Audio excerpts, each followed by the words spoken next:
antes que nada quiero felicitarte, me parece una tesis interesante. Además me gustó el tema de que hayas puesto, digamos, como especies de entradas teóricas en cada sección, más que lo que se hace muchas veces, que es tener un capítulo teórico y luego nada más, ¿no? Entonces, en ese sentido me parece bien, porque además te va a ayudar a hacer, en todo caso, artículos o hacer algún tipo de pequeños desarrollos. A mí me parece que lo que digamos, el eje de tu trabajo es un eje de la relación Estado-población o mercado-población, digamos que ahí sí es una de las preguntas que tengo, pero en todo caso el eje entre estas poblaciones en base a la extracción maderera, ¿cuál ha sido la relación entre, si quieres, lo externo, el mercado y las poblaciones locales? Y por eso me parece interesante que hayas empezado con el caucho, Homero. Entonces, digamos, esta idea de cómo se ha relacionado esta sensación de mercado que en algún momento aparece con Estado. Bueno, digamos, no sé si Arana puede ser considerado Estado de alguna manera también, ¿no? Pero, en fin. Entonces, yo tengo tres preguntas en relación a eso. La primera es, a mí me parece, después de haber leído, no lo dijiste en la presentación, pero me parece que tú consideras que la época del caucho, la época de la goma, crea ciertas formas de relaciones, ¿no?, para la extracción. O sea, si hay alguna manera de relación que subsiste o que, digamos, sirve como base para la relación que dijiste ahora, el enganche, etc., la habilitación. Entonces, digamos, me parece interesante la idea, me parece también correcta. Entonces la pregunta ahí es, sin embargo, todos sabemos que fue una relación traumática, ¿no es cierto? O sea, la relación de la época del caucho fue completamente traumática en muchos sentidos, ¿no? Fue una relación con el mercado, si quieres, sumamente traumática. Algo de ese trauma quedó, algo de ese trauma queda. Ahí la inserción al mercado actual tiene todavía una desconfianza, digamos, histórica y una especie de cuestión histórica para con las poblaciones locales. Esa es la primera pregunta. La segunda pregunta es una cosa muy simple, que de nuevo esta idea de mercado local, ¿no? Tú hablas mucho de que hay una extracción también, ¿no? Me he hecho recordar las vacas en la costa de los Andes, ¿no?, que tienes para necesitar plata, vas y lo vendes, pero digamos tienes un tema de extracción de mercado para, digamos, como una extracción más ligada a una venta al mercado y una extracción más ligada a autoconsumo, entre comillas, digamos, ¿no?, autoconsumo para una economía más familiar. La pregunta es muy simple, ¿especies es lo mismo? ¿Es la misma? Tal vez no lo leí muy rápido, pero no. ¿Se saca de la misma madera? ¿Son distintos tipos de madera? ¿Hay maderas que son para una cosa y maderas que son para otra? Eso como... Y la tercera es un tema más ligado a lo que preguntó Oscar, ¿no?, que es, me queda claro después de la respuesta que diste que para ti esta relación actual entre Estado y digamos, y localidad, que sea en varias dimensiones, o sea, en la idea de economía hacia el mercado y economía doméstica, que tú llamas economía familiar, por un lado, visión del territorio versus visión local del territorio, por otro lado, dinámicas de separación o de especificación de uso versus dinámicas relacionadas de uso, ¿no? Digamos, son varias dimensiones en que tú tienes lo que, digamos, viene de alguna vez del Estado y que por otro lado tienes lo local, ¿no?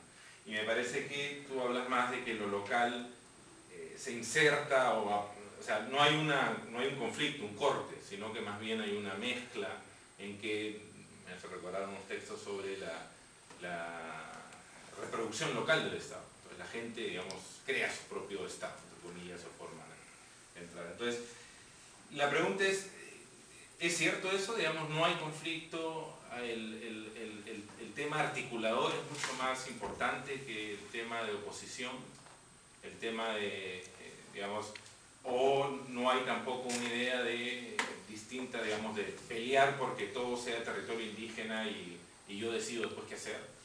Digamos, ahí me parece más que tu entrada es más como una articulación, solamente quiero estar claro en eso, ¿no? Si es que, y eso ligado a los distintos actores. Tú dices participación, otra vez la participación, no me queda claro, es pueblos indígenas, colonos, ¿quién? ¿No? La participación de quiénes. Y nada más, eso es. Bueno, comienzo por la primera pregunta, ¿no? Yeah. A mí me parece que la relación con el mercado, digamos, claro, viendo el tema del caucho, hay una serie de posiciones que deberían ser matizadas, ¿no? O sea, me acuerdo de un texto de Tosi que justamente trataba de ver el caucho como esta economía del terror, ¿no? Y en realidad, pues, o sea, muchos desarrollos de investigación histórica posterior han demostrado que la economía del caucho fue en realidad una economía que conjugaba el terror con la persuasión, y que en una situación como la de Arana en el Putumayo, que sí pues, fue brutal, no puede ser generalizada.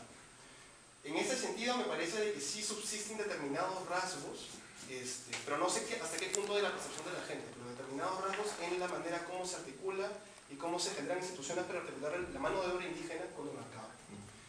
Principalmente esta idea de reproducir las relaciones comunitarias y relaciones que no necesariamente tienen que ver con estas, una vez más, ¿no? Con estas relaciones de una transacción comercial por tu fuerza de mano de obra, sino con utilizar una sensación de compadrazgo, una sensación de alianza con un extractor, o sea, reproducir una suerte, una ficción de un espacio de comunidad con él, para utilizar, para extraer la mano de obra hacia el mercado, ¿no? Desplazar el valor, si se puede decirlo de alguna manera. Y en ese sentido me parece que eso sí genera una serie de tensiones por parte de la gente, ¿no? Y trato de presentarlo en mi trabajo. Existe la idea pues, de que esta es una institución que de todas maneras permite entrar o articular y conseguir determinados productos por parte del mercado que no podrían ser conseguidos de otra manera.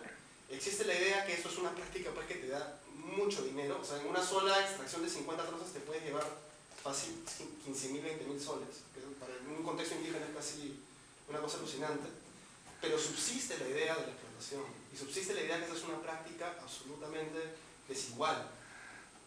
Sin embargo, eso sí ha tenido una evolución en el tiempo, ¿no? Y trato de verlo también como la época fundaria, de alguna manera llegas a un esquema de la habilitación que ya es un esquema mucho más contemporáneo donde la persuasión y la coerción ya no es tan brutal, y con la educación y el hecho de que la gente comience a entender un poco qué es el valor de cambio y el dinero, ya incluso se equipara más. Sin embargo, sí existe esta idea de la explotación, ¿no? Porque tiene que ver con una relación de dominación asimétrica e informal. Entonces, genera una serie de tensiones que todavía subsisten. Sobre la segunda pregunta, sí, o sea, es clarísimo. En el caso de las especies de madera, o sea, en cualquier parte, esa es una zona bastante particular, ¿no? Porque todavía encuentras cedros, caobas. En otras partes de la Amazonía, todas las maderas que se les llama maderas finas, te vas a Madrid y no encuentras nada, muy poco, ¿no? A menos que haya sido con reforestación.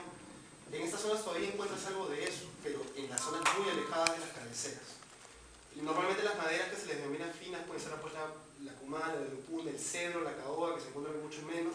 Pero para lo que es autoconsumo, básicamente, bueno, construcción de botes, pues son maderas que se encuentran en el bosque adyacente a tu casa. O sea, el tornillo, ¿no? O sea, cosas mucho más que no son valoradas mercantilmente y porque por lo tanto existen en mucha mayor abundancia. Un tercer punto, bueno, me parece interesante que toques el tema del mercado, el tema del Estado. Porque sí, o sea, de hecho no lo he abordado con tanta fuerza, aunque mi intención fue hacerlo, justamente por el hecho de que la presencia del Estado, o sea, no existe una atención en tanto hasta la propia presencia del Estado entra a reproducir estos valores locales que muchas veces se encuentran en la ley. O sea, hasta el mismo funcionario de Lex Rena te dice, sí, pues cuando son indígenas los dejo pasar con sus trozos. Porque finalmente lo que prima ahí es la relación cara a cara. Que él casi no tiene incentivos para descentrarse un poco de las relaciones personales que teje inevitablemente y decir, no, acá yo soy la ley, tengo mi equipo, tengo mis recursos. Entra en la lógica de lo local. Y en tanto se emerge un peso de lo local que inevitablemente también es constituido por una serie de relaciones históricas, no quiero esencializar. Sí me parece pues de que cualquier proyecto de conservación debería incorporar las dinámicas que se han tejido en lo local sin digamos, y articularlas a una lógica de Estado más grande, pero respetando sus particularidades. Quizás yo no he hecho suficiente énfasis en el tema de la oposición, y acá me gustaría también introducir un segundo punto, pero me parece que en las conclusiones detalla un poco, ya no tanto la oposición entre población y Estado, sino las oposiciones internas de la población. Cuando veo un tema que yo no me he atrevido a afirmar, pero que me parece una pista interesante de análisis, que es esta idea de desplazar la noción de interés, que es el concepto que Foucault reivindica como el lugar el epicentro de la práctica regulatoria, en el caso de la gubernamentalidad liberal, ¿no?